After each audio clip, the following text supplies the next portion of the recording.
Sunday ശലോമിലേക്ക് സ്വാഗതം. ഞാൻ Jose John Mallikassery. ഞാനൊരു യാത്രയിലാണ്, അതുകൊണ്ടാണ് ഇത്തരത്തിലുള്ളൊരു അറ്റയർ.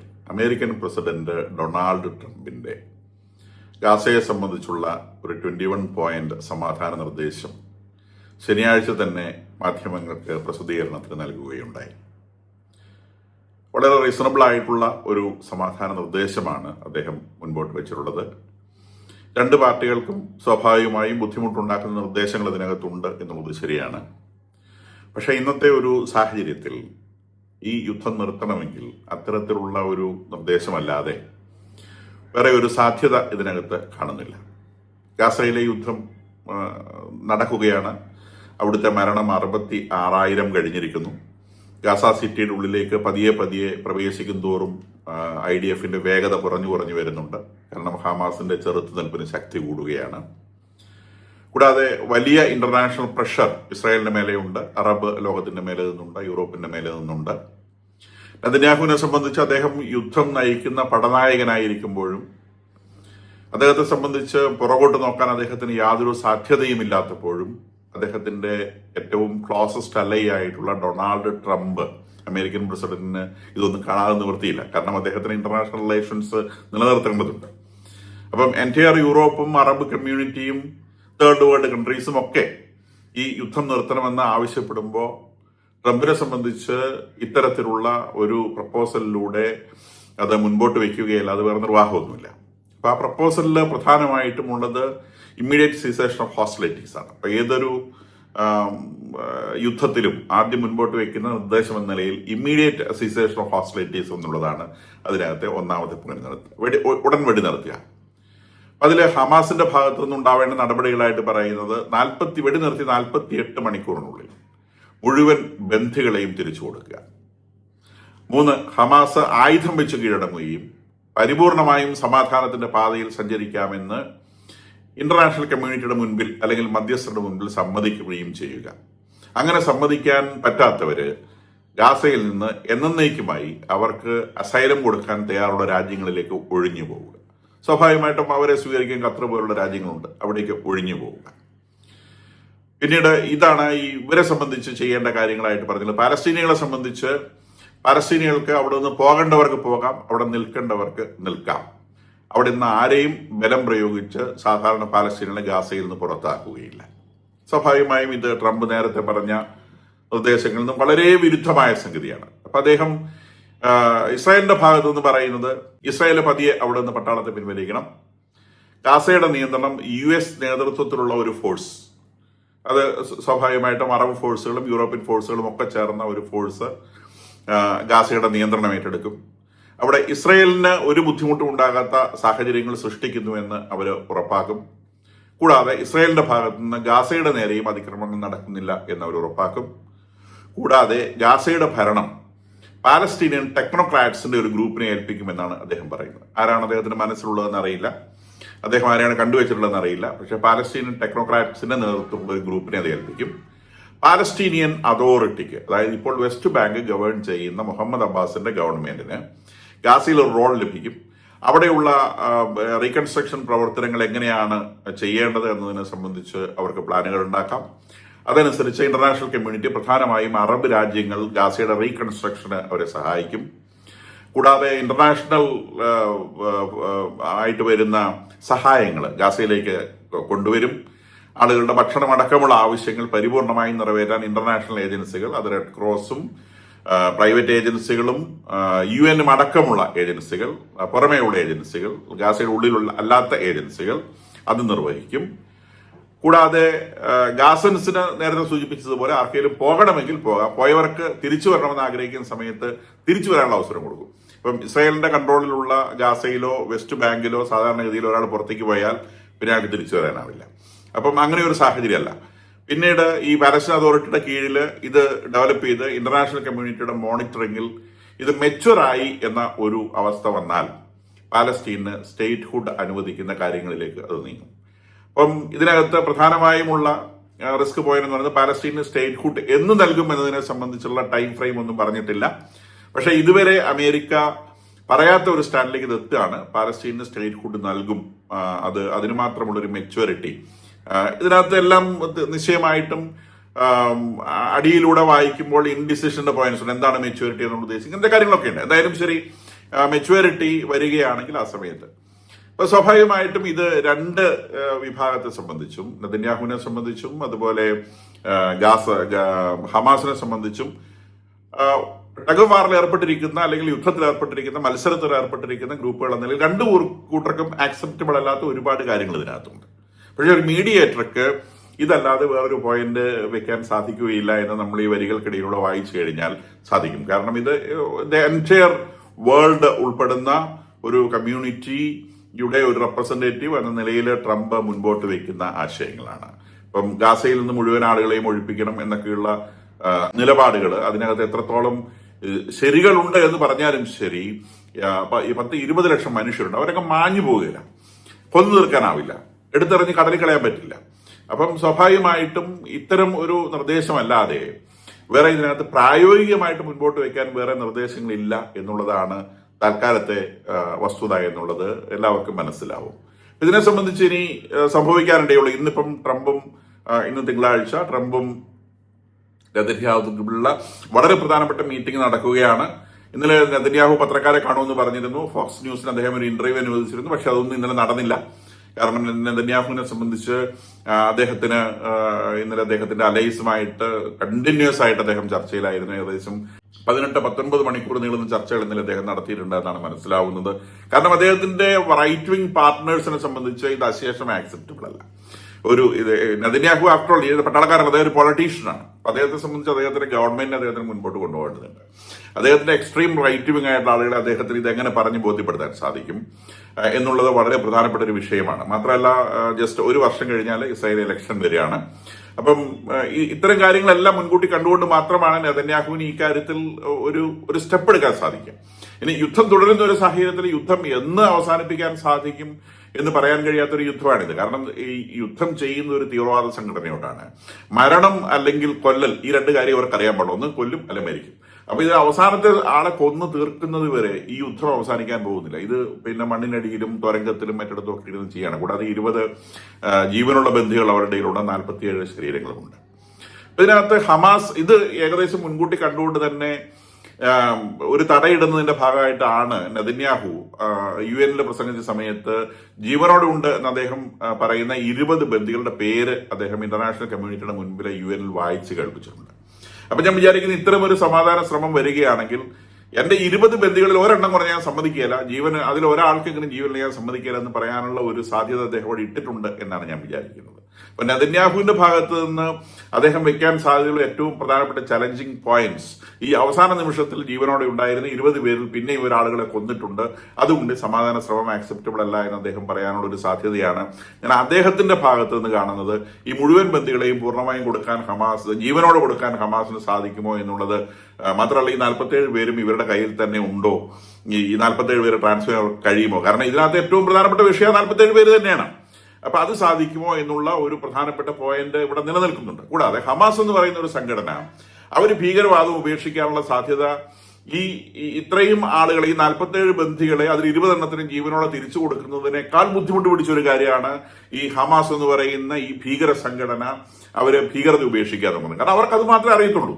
അവർക്ക് ഒന്നുകിൽ കൊല്ലുക അല്ലെങ്കിൽ ചാവുക. കാരണം ഇതൊരു സാധാരണ യുദ്ധമല്ല. നമ്മൾ പലപ്പോഴും സൂചിപ്പിച്ചതുപോലെ ഇത് മതവുമായി ബന്ധപ്പെട്ട അന്ധവിശ്വാസങ്ങളുമായി ബന്ധപ്പെട്ട ഒരു യുദ്ധമാണ്. സ്വർഗത്തിൽ പോകാൻ വേണ്ടി ചെയ്യുന്ന യുദ്ധമാണ്, ജയിക്കാൻ വേണ്ടി ചെയ്യുന്ന യുദ്ധമല്ല. ഇത് ജിഹാദാണ്, ജൂതന്മാരെ കൊല്ലാൻ വേണ്ടി ചെയ്യുന്ന യുദ്ധമാണ്. അല്ലാണ്ട് പാലസ്തീന് വേണ്ടിയല്ല അവർ യുദ്ധം ചെയ്യുന്നത്. അവർ യുദ്ധം ചെയ്യുന്നത് ജിഹാദിന് വേണ്ടിയാണ്. അല്ലെങ്കിൽ ഭൂമുഖത്ത് നിന്ന് ജൂതന്മാരെ ഉന്മൂലനം ചെയ്യുക, ഇസ്രായേൽ എന്ന് പറഞ്ഞ ഒരു രാജ്യം ഇല്ലാതാക്കുക, അറേബ്യൻ പെനിൻസ്യൂലയിൽ അവരുടെ പ്രവാചകൻ പറഞ്ഞതനുസരിച്ച് ഒറ്റ ജൂതനെ പോലും അവശേഷിപ്പിക്കാതിരിക്കുക എന്ന ലക്ഷ്യത്തോടെ ചെയ്യുന്ന യുദ്ധമാണ് ഹമാസിനെ സംബന്ധിച്ചത്. അവർ പുറമെ പാലസ്തീന് വേണ്ടിയാണ് അല്ലെങ്കിൽ പാലസ്തീൻ ജനതയ്ക്ക് വേണ്ടിയാണ് എന്നൊക്കെ പറയുന്നുണ്ടെങ്കിലും അവരുടെ ആത്യന്തികമായ സംഗതി ഈ തറയിൽ ഉറച്ചുപോയി ടെക്സ്റ്റാണ്. അത് അവർ ഉപേക്ഷിക്കാൻ തയ്യാറാവാനുള്ള സാധ്യതയും വളരെ വിരളമാണ്. അപ്പൊ ട്രംപ് ഈ പോയിന്റ് എടുത്തു വെക്കുന്ന സമയത്ത് ഈ ഹമാസിനെ കൊണ്ട് ഈ കാര്യങ്ങൾ ആക്സെപ്റ്റ് ചെയ്യിക്കേണ്ട ജോലി അറബ് രാജ്യങ്ങൾക്കും ഇപ്പോൾ ഇതിനിടയിൽ ചാടി വീണ ബ്രിട്ടനും ഫ്രാൻസും അടക്കമുള്ള യൂറോപ്യൻ രാജ്യങ്ങൾക്കുമുണ്ട്. കാരണം ഇവര് പാലസ്തീൻ രാജ്യം അനുവദിക്കണം എന്ന് പറഞ്ഞുകൊണ്ട് UN പ്ലാറ്റ്ഫോമിൽ നിന്ന് ലോകത്തോട് മുഴുവൻ പ്രഖ്യാപിച്ച ആളുകളാണ്. ഹമാസിന് പിന്തുണ തന്നെ പ്രഖ്യാപിച്ച ആളുകളാണ്. അപ്പൊ സ്വാഭാവികമായിട്ടും ഹമാസിനെ കൊണ്ട് ഈ ഒരു പോയിന്റ് വിഴുങ്ങിപ്പിക്കേണ്ട ഒരു ചുമതലയുണ്ട്. അത് എളുപ്പമുള്ള കാര്യമല്ല. കാരണം ഇസ്രായേലിനെ കൊണ്ട് സമ്മതിപ്പിക്കുന്നതിനേക്കാൾ കൂടുതൽ ബുദ്ധിമുട്ടാണ് ഇത് ഹമാസിനെ കൊണ്ട് സമ്മതിപ്പിക്കാൻ എന്നാണ് ഞാൻ വിചാരിക്കുന്നത്. കാരണം ഇത് പാലസ്തീന് വേണ്ടിയുള്ള യുദ്ധമല്ല. ഇത് ഒരു അവരുടെ തലയിൽ ഉറച്ചുപോയ അല്ലെങ്കിൽ ഒരു തരത്തിലും നീക്കാനാവാത്ത ഈ യുദ്ധത്തിൽ മരിച്ചു കഴിഞ്ഞാൽ കിട്ടാൻ പോകുന്ന വലിയ പ്രതിഫലങ്ങള്, അവരുടെ സ്വർഗത്തിലെ ആ വലിയ ആഹ്ലാദകരമായ ജീവിതം, ഈ ലൗകിക ജീവിതത്തിന്റെ സ്വപ്നം കാണാവുന്നതിന്റെ അപ്പുറത്തേക്കുള്ള ഒരു എക്സ്ട്രീം, അതിനുവേണ്ടി ശ്രമിക്കുന്ന ഒരു ഗ്രൂപ്പിനെ ഇതിൽ നിന്ന് പിന്തിരിപ്പിക്കാൻ ഈ ഒരു സാധനത്തിന് സാധിക്കുമോ എന്നുള്ളത് സംശയമാണ്. കാരണം ഇദ്ദേഹം വെച്ച ഈ പറയുന്ന പ്രപ്പോസൽ മോശമായതുകൊണ്ടല്ല ഞാൻ പറയുന്നത്. പ്രപ്പോസൽ നല്ലതാണ്. പക്ഷെ ഈ പ്രപ്പോസലിൽ ഇദ്ദേഹം പറയുന്നത് പോലെ ഈ ഹമാസ് ഇതിന് വഴങ്ങാനുള്ള സാധ്യത ആ ഒരു കാരണം കൊണ്ട് തന്നെ യുദ്ധം നിർത്തണം അല്ലെങ്കിൽ ആയുധം ഉപേക്ഷിക്കണം, നിങ്ങൾ സമാധാനത്തിന്റെ വഴിക്ക് വരണം എന്ന് പറയുന്നത് അവരെ കൊണ്ട് ആക്സെപ്റ്റ് ചെയ്യിക്കാൻ ആർക്കെങ്കിലും സാധിക്കുമോ എന്നുള്ളത് സംശയമാണ്. കാരണം അവരുടെ കിട്ടിക്കഴിഞ്ഞാൽ ഇവർ ഇതുവരെ ചെയ്തുകൊണ്ടിരുന്ന ഒരു ടെക്നിക് ഉണ്ട്. ഇന്നാവട്ടെ, നാളെ ആവട്ടെ, മറ്റന്നാളാവട്ടെ, അത് മാറ്റണം ഇത് മാറ്റണം എന്ന് പറഞ്ഞിട്ട് എക്സ്റ്റെൻഡ് ചെയ്തുകൊണ്ട് പോകും. അങ്ങനെ എക്സ്റ്റെൻഡ് ചെയ്തുകൊണ്ട് പോകുമ്പോൾ IDFന്റെ ടോപ്പ് ക്ലാസ് ഇയാൻ സമീർ പറഞ്ഞ ഒരു സമയമുണ്ട്, 6 months കൊണ്ട് തീരുമെന്നാണ് അദ്ദേഹം പറയുന്നത്. നെതന്യാഹു കൊടുത്തിട്ടുള്ള സമയം 4 മാസമാണ്. അപ്പൊ 6 months കഴിഞ്ഞാലും ഇവർ ഇതിനൊരു തീരുമാനത്തിലേക്ക് എത്തുമോ എന്നുള്ള ഒരു വിഷയം അവിടെ നിലനിൽക്കുന്നുണ്ട്. എന്തായാലും ഈ 21 പോയിന്റ് പ്രപ്പോസൽ ഇപ്പോൾ വന്നിരിക്കുന്നു. സ്വാഭാവികമായിട്ടും ഇസ്രായേലിനെ സംബന്ധിച്ച് ഇത് നമ്മൾ ഒരു വളരെ ന്യൂട്രൽ ആയിട്ട് ചിന്തിക്കുകയാണ്. ഇസ്രായേലിനെ സംബന്ധിച്ച് ഇത് പിടിക്കുന്നതാണ് ലാഭകരം. കാരണം മുഴുവൻ അറബ് രാജ്യങ്ങളെയും ഈ ഒരു സംഗതി കൊണ്ട് തണുപ്പിക്കാൻ സാധിക്കും. അപ്പൊ തണുപ്പിച്ചു കഴിഞ്ഞാൽ ഈ അറബ് അക്കോർഡ്സ് എന്ന് പറയുന്ന ഒരു സംഗതിയിലേക്ക് അറബ് രാജ്യങ്ങളെ അമേരിക്ക പുഷ് ചെയ്ത് കൊണ്ടുവരാൻ പറ്റും. അപ്പൊ ഇസ്രായേലിനെ സംബന്ധിച്ച് ഇതിനകത്ത് വേറൊരു പ്രധാനപ്പെട്ട പോയിന്റ് പറഞ്ഞിട്ടുള്ളത്, ഇനി ഖത്തറിനെ ഇസ്രായേൽ ആക്രമിക്കുകയില്ല എന്നുള്ളത്. 21 പോയിന്റിനകത്ത് ഒരു പോയിന്റാണത്. ഖത്തറിനെ ഇസ്രായേൽ ആക്രമിക്കുകയില്ല എന്നുള്ള ഒരു പോയിന്റ് അതിനകത്തുണ്ട്. അപ്പം സ്വാഭാവികമായിട്ടും ഇസ്രായേലിനെ സംബന്ധിച്ച് ഖത്തറിന് കൊടുത്ത ഒരു അടി എന്ന് പറയുന്നത് എൻ്റെ അറബ് നേഷൻസിന്റെ നിറകു നൽകിയിട്ട് കൊടുത്ത അടിയാണ്. അതായത് ഇനി ഭീകരന്മാരെ നിങ്ങൾ ഒളിപ്പിക്കുകയോ അല്ലെങ്കിൽ ഭീകരപ്രവർത്തനങ്ങൾക്ക് എന്തെങ്കിലും തരത്തിലുള്ള സൗകര്യങ്ങൾ ചെയ്തു കൊടുക്കുകയോ ചെയ്തു കഴിഞ്ഞാൽ നിശ്ചയമായും നിങ്ങളുടെ വീട്ടിനകത്ത് കയറി ആക്രമിക്കും എന്നുള്ള ഒന്നാന്തരം മെസ്സേജ് അവർ കൊടുത്തിട്ടുണ്ട്. അതുകൊണ്ട് ഒരു അറബ് രാജ്യവും ഇനി ഈ പടിക്ക് നിൽക്കുകയില്ല. ഇസ്രായേലിനെ സംബന്ധിച്ച് അവിടെ ഗ്യാരണ്ടിയായി, അത് മതി. അപ്പൊ ഇതിനകത്ത് ഇനി ഖത്തറിനെ ആക്രമിക്കുകയില്ല എന്നുള്ള ആ ഒരു ടേം ചേർക്കുന്നതോടുകൂടി അറബ് രാജ്യങ്ങൾക്ക് കിട്ടുന്ന ഒരു അഷ്വറൻസ് ഉണ്ട്. ആ അഷ്വറൻസിന്റെ ബേസിൽ കൂടി ഈ അറബ് അക്കോർഡ്സിനെ കൂടുതൽ ഫലപ്രദമായിട്ട് വളർത്തിയെടുക്കുവാൻ സാധിക്കുമെന്നുള്ള വലിയ അഡ്വാൻറ്റേജ് ഇസ്രായേലിനെ സംബന്ധിച്ചുണ്ട്. ഇനി പാലസ്തീൻ സ്റ്റേറ്റിന്റെ ഫോർമേഷനെ സംബന്ധിച്ച് അത് കോഴിക്കുമല വരുന്ന പോലത്തെ ഒരു കാര്യമാണ്. കാരണം ഇവരുടെ ഭാഗത്തു നിന്നുള്ള ഭീകരപ്രവർത്തനം ഒരു കാലത്തും നിൽക്കാൻ പോകുന്നില്ല. ഇത് നിന്ന് കഴിഞ്ഞാൽ മാത്രമാണ് ഈ പാലസ്തീൻ സ്റ്റേറ്റ് എന്ന് പറയുന്ന സാധനം പൊന്തി വരിക. ഈ പാലസ്തീനികളുടെ കയ്യിൽ നിന്ന് എൻ്റെയർ പാലസ്തീനികൾ, പിന്നീട് പോലും ഈ പാലസ്തീനിൽ ഇപ്പോൾ 5 ലക്ഷം ആളുകൾ അവിടെ നിന്ന് ഒഴിഞ്ഞു. ഇനി 5 ലക്ഷം പേര് ഗാസ സിറ്റിയിൽ ബാക്കിയുണ്ട്. അപ്പൊ ഈ 5 ലക്ഷം ആളുകളുള്ള ഗാസ സിറ്റിയിൽ ഡിഫറെന്റ് ക്ലാനുകളാണ്. ഇവരെ സംബന്ധിച്ച് അറബുകളെ സംബന്ധിച്ച് അത് ട്രൈബ്സ് ആണ്. അപ്പൊ ട്രൈബ്സിന് ക്ലാനുകളുണ്ട്, ഓരോ കുടുംബങ്ങളുണ്ട്, വലിയ കുടുംബങ്ങൾ, ലക്ഷക്കണക്കിന് ആളുകൾ ഇൻവോൾവ് ചെയ്യുന്ന കുടുംബങ്ങളുണ്ട്. അപ്പൊ അത്തരം ക്ലാനുകളുടെ ഇടയിൽ ഇസ്രായേലിന്റെ ചാരസംഘടനകൾ പ്രവർത്തിച്ച് അവരെ പക്ഷത്ത് ചേർക്കാൻ ശ്രമിക്കുമ്പോൾ അവർ ആ പക്ഷത്തേക്ക് വരുന്നില്ല. ഞങ്ങൾ മരിച്ചാലും തിരക്കേടില്ല, ഞങ്ങൾ പാലസ്തീനിൽ നിന്ന് ഒഴിഞ്ഞു പോകില്ല, ഞങ്ങൾ ഹമാസിനെ കൈയൊഴിയില്ല എന്നാണ് അവർ പറയുന്നത്. എന്ന് പറഞ്ഞാൽ പാലസ്തീൻ ഈ ഗാസയിലുള്ള ആളുകളുടെ ഇടയിലും ഒരു പരിധിവരെ പാലസ്തീനുള്ള ആളുകളുടെ ഇടയിലും ഈ ഹമാസ് കൊണ്ടു നടക്കുന്ന തീവ്രവാദത്തിന്റെ റൂട്ട് ഇവരുടെയൊക്കെ മനസ്സിനകത്ത് കിടക്കുന്നുണ്ട്. അതുകൊണ്ടാണ് ഒക്ടോബർ 7 ഹമാസ് ഇസ്രായേലിന്റെ അതിർത്തികൾ ഭേദിച്ച് അകത്ത് കിടന്ന് വിവരണാതീതമായ ദുഷ്ടതകൾ കുഞ്ഞുങ്ങളോടും സ്ത്രീകളോടും പുരുഷന്മാരോടും ചെയ്യുന്ന സമയത്ത് നെതന്യാഹു പറഞ്ഞതുപോലെ 90% ആളുകളും റൂഫ് ടോപ്പിൽ കയറി പുരയുടെ മുകളിൽ കയറി നൃത്തം ചെയ്ത് ആഹ്ലാദിച്ചു എന്ന് പറയുന്നത്. കാരണം അവര് പാലസ്തീൻ എന്ന രാജ്യം ലഭിച്ചത് കൊണ്ടോ ഒന്നുമല്ല, ഒരു ജൂനെ കൊല്ലാൻ കഴിഞ്ഞാൽ അത്രയും വലുത് എന്ന് വിചാരിക്കുന്ന ആളുകളാണ് ഇവര്. അപ്പൊ ഇതൊരു ഹമാസ് മാത്രമല്ല. അപ്പൊ ഇവര് ഹമാസിനെതിരെ പല അവസരങ്ങളിൽ ഹമാസിനെതിരെ തിരിയുന്നുണ്ട്. ഈ ഹമാസിനെതിരെ തിരിയുന്നത് ജൂവിനോടുള്ള സ്നേഹം കൊണ്ടല്ല, അല്ലെങ്കിൽ ഇസ്രായേലിനുള്ള സ്നേഹം കൊണ്ടല്ല. അവരുടെ കയ്യിൽ നിന്ന് കിട്ടുന്ന അടി സഹിക്കാൻ പറ്റാത്തതുകൊണ്ടാണ്. അവരുടെ കയ്യിൽ നിന്ന് കിട്ടുന്ന ഈ അടി അത് ഈ ഹമാസിനോടുള്ള സ്നേഹത്തെക്കാളും അപ്പുറത്തേക്കാണ്. അതുപോലെ തടിയ നെതന്യാഹു കൊടുക്കുന്നത്. അപ്പൊ അതുകൊണ്ട് ഈ അടിയും വാങ്ങിച്ചുകൊണ്ടുവന്ന ഹമാസെ എന്നുള്ള വിരോധമാണുള്ളത്. അല്ലാണ്ട് ജൂതനോടുള്ള സ്നേഹമല്ല. അവസാനത്തെ ജൂതനെ വരെ അവസാനിപ്പിക്കാൻ അവസരം കിട്ടിയാൽ അവര് അത് ചെയ്യും. കാരണം 3 വയസ്സിൽ തലയിൽ കയറ്റി വെക്കുന്ന ഒരു മതപഠനം എന്നുള്ള സാധനമുണ്ട്. ആ 3 വയസ്സ് മുതൽ ആ ബ്രെയിനിന്റെ ഡെവലപ്മെന്റിന്റെ കാലഘട്ടത്തിൽ ഫോം ചെയ്യുന്ന അതിന്റെ ഉപബോധ മനസ്സിലും സർവ്വ സ്ഥലത്തും കൊണ്ടുപോയി പ്ലാന്റ് ചെയ്തിട്ടുള്ള ഒരു സംഗതിയാണ് ജൂതവിരോധം എന്ന് പറയുന്നത്. അപ്പം ഇസ്രായേലിനെ അവസാനിപ്പിക്കണം, ജൂതനെ അവസാനിപ്പിക്കണം എന്നുള്ളത് പാലസ്തീനികളിൽ ബഹുഭൂരിഭാഗം ആളുകളും ഉള്ളിന്റെ ഉള്ളിൽ ഉപബോധ മനസ്സിലടക്കം കൊണ്ടു നടക്കുന്ന ഒരു ചിന്തയാണ്. അതുകൊണ്ട് തന്നെ ഈ പാലസ്തീൻ സ്റ്റേറ്റിന്റെ ഫോർമേഷൻ എന്ന് പറയുന്നത് അതുകൊണ്ടാണ് ഇത് ഡിഫൈൻ ചെയ്യാതെ കിടക്കുന്നത്. ഈ ഭീകര പ്രവർത്തനങ്ങൾ പരിപൂർണമായും നിന്നതിന് ശേഷം മാത്രമാണ് പാലസ്തീൻ സ്റ്റേറ്റ് എന്നതിനെ സംബന്ധിച്ചുള്ള ആലോചന വരുന്നത്. ഈ പ്രപ്പോസൽ പ്രകാരം നിശ്ചയമായിട്ടും അങ്ങനെ ഒരു കാര്യം സംഭവിക്കില്ല. ഇപ്പൊ ഇവിടെ യുദ്ധം അവസാനിപ്പിച്ചാൽ നാളെ ഇത് വാലുമൊക്കെ പിടിച്ചുകൊണ്ട് വരും. അപ്പം വാലുമൊക്കെ പിടിച്ചു വരുന്ന സമയത്ത് വീണ്ടും പാലസ്തീൻ സ്റ്റേറ്റ് എന്ന് പറയുന്ന ഡൽഹിമേ അവിടെ നിൽക്കും. പക്ഷേ ഒരു യുദ്ധം തുടങ്ങുന്നത് പോലെയല്ല യുദ്ധം അവസാനിപ്പിക്കുക എന്ന് പറഞ്ഞാൽ. യുദ്ധം തുടങ്ങാൻ എളുപ്പമാണ്, അവസാനിപ്പിക്കാനുള്ള ബുദ്ധിമുട്ട്. എവിടെ കൊണ്ടു നിർത്തും ഇത്? ഇപ്പൊ ഇന്ത്യയും പാകിസ്ഥാനും തമ്മിൽ ഓപ്പറേഷൻ സിന്ദൂർ വന്ന സമയത്ത് ഇന്ത്യക്ക് അത്രയും ശക്തനായ ഒരു പ്രധാനമന്ത്രി ഉണ്ടായിരുന്നത് കൊണ്ടാണ് ഇന്ത്യക്ക് ആ യുദ്ധം അവിടെ നിർത്താൻ സാധിച്ചത്. ഇല്ലെങ്കിൽ ഇന്ത്യക്ക് ആ യുദ്ധം അവിടെ നിർത്താൻ പറ്റില്ല. കാരണം ഇന്ത്യ വലിയ വിജയങ്ങൾ നേടിക്കൊണ്ട് മുൻപോട്ട് പോകുന്ന ഒരു സമയത്ത് യുദ്ധം നിർത്തുന്നത് നഷ്ടമാണെന്നാണ് ഇന്ത്യയിലെ മുഴുവൻ ജനങ്ങളും വിചാരിക്കുക, പട്ടാളം വിചാരിക്കുക, അല്ലെങ്കിൽ പൊളിറ്റിക്കൽ നേതൃത്വം വിചാരിക്കുക. കാരണം ഇവനെ അടിച്ചങ്ങ് തീർത്തേക്കാം, ഇത് കിട്ടിയൊരു അവസരമാണ്. അടിച്ചു തീർക്കുന്ന നടക്കുള്ള കാര്യമല്ല, അങ്ങനെ തീർക്കാൻ പറ്റില്ല. യുദ്ധം എക്സ്റ്റെൻഡ് ചെയ്ത് പോവുകയുള്ളൂ. അപ്പൊ യുദ്ധം എവിടെ നിർത്തണം എന്ന് ചിന്തിക്കുക അല്ലെങ്കിൽ തീരുമാനിക്കുക എന്ന് പറയുന്നത് യുദ്ധം തുടങ്ങുന്നതിനേക്കാൾ പ്രധാനപ്പെട്ട കാര്യമാണ്. ഇപ്പൊ ഈ ഓപ്പറേഷൻ സിന്ദൂർ ഒരു കറക്റ്റ് പോയിന്റിൽ നമുക്കൊരു അവസരം കിട്ടിയപ്പോൾ പാകിസ്ഥാൻ നിലവിളിച്ചപ്പം നിർത്താൻ കഴിഞ്ഞു എന്നുള്ളത് വലിയ കാര്യമാണ്. അതിനകത്ത് ഇത്രയും നേട്ടങ്ങൾ ഉണ്ടാക്കി പോകുന്ന സമയത്ത് അതും കൂടെ അങ്ങ് തീർത്തിട്ട് നമുക്ക് നിർത്താമായിരുന്നു എന്ന് ചിന്തിക്കാതെ ഇവിടെ നിർത്തണം എന്ന് തീരുമാനിക്കുന്ന ആ ഒരു പോയിന്റ്, യുദ്ധം നിർത്താൻ കാണിക്കുന്ന ഒരു വിവേകം, അത് വളരെ പ്രധാനപ്പെട്ട സംഗതിയാണ്. അപ്പൊ ഇവിടെയും അങ്ങനെ തന്നെയാണ്. ഒരു യുദ്ധം തുടങ്ങി വെക്കാൻ ഹമാസാണ് തുടങ്ങി വെച്ചത്, ശരി തന്നെയാണ്, തുടങ്ങി വെക്കാൻ എളുപ്പമാണ്. പക്ഷെ എവിടെ ഇത് അവസാനിപ്പിക്കും? അത് അവസാനിപ്പിക്കാൻ പറ്റില്ല. കാരണം യുദ്ധം ആളുകളുടെ മൊത്തം മനസ്സ് നടക്കുകയാണ്. ഒരാളുടെ മനസ്സ് ഒരു യുദ്ധമുഖത്താണ് യുദ്ധം നടക്കുന്നതെങ്കിലും ജനങ്ങളുടെ മുഴുവൻ മനസ്സിൽ യുദ്ധം നടക്കുന്നുണ്ട്. അവർക്ക് അവരുടെ ആഗ്രഹമുണ്ട്. ഈവൻ ഞാൻ ഈ ന്യൂസ് ഇവിടെ ഇരുന്ന് ചെയ്യും പോലും എനിക്കിവിടെ നെഗറ്റീവ് കമന്റ്സ് ഉണ്ട്. ഇവിടെ ഇട്ട് തീർക്കണം, പാലസ്തീനെ തുടച്ചു നീക്കിയിട്ട് തീർത്താൽ മതി എന്ന് പറഞ്ഞുകൊണ്ടുള്ള കമന്റ്സ് ഇതിനകത്ത് വരും, ഉറപ്പായിട്ട് വരും. കാരണം ആളുകളെ സംബന്ധിച്ച് മനസ്സിൽ അത്രയും വലിയ പ്രതിഷേധം ആ ഒക്ടോബർ 7 സംബന്ധിച്ച് നിലനിൽക്കുന്നുണ്ട്. പക്ഷേ ഇത് തീർക്കണമെങ്കിൽ ഒരു മെച്യൂരിറ്റി ഉള്ള ഒരാൾ മുൻപോട്ട് വയ്ക്കുന്ന ചില പോയിന്റുകൾ അംഗീകരിച്ചേ പറ്റൂ. അല്ലാതെ ഒരു വിഷയം തീർക്കാൻ പറ്റില്ല. ഒരു ഭാഗത്തിന് മാത്രം അനുകൂലമായിട്ട് ഒരു വിഷയം നമുക്ക് പറഞ്ഞു തീർക്കാനാവില്ല.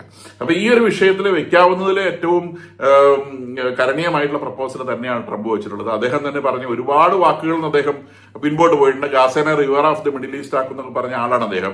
അദ്ദേഹമാണ് ഇപ്പോൾ പറയുന്നത് പാലസ്തീൻ സ്റ്റേറ്റ് അദ്ദേഹം അംഗീകരിക്കുകയാണ്, തത്വത്തിൽ അംഗീകരിക്കുകയാണ് എന്നൊരു വാക്ക് അദ്ദേഹത്തിൽ നിന്ന് പുറത്തു വരുന്നത്.